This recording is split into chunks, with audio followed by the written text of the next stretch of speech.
अच्छा सुनो, सब्सक्राइब करने के बाद ना घंटी बजा देना।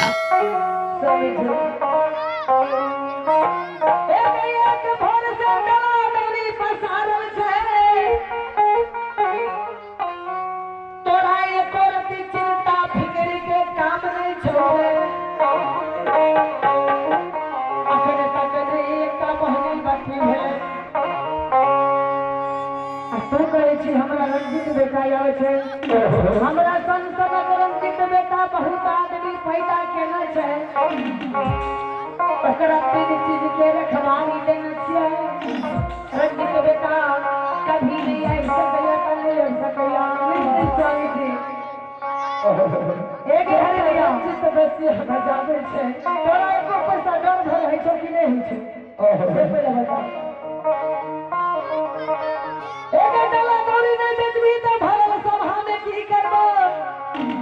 जाने छी हमरे नाम के हरिया डोम चंदा रे। तलवार लहर मगज पर चढ़तौ का, जब बीच बीच से गुजर करे छे, ऐसे होय छे हमरा एक दिन लागे ना मन लागे महाराज गए।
जब तक बेटा रंजित के सामने नहीं जीवे तब तक उन्हें जान के फिक्र है।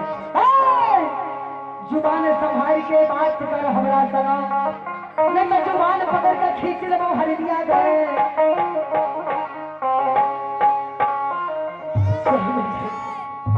अगर हमारे बात ने मान भीता और सभा में गर्दन उतार कर छपाट कर फेंक देबो।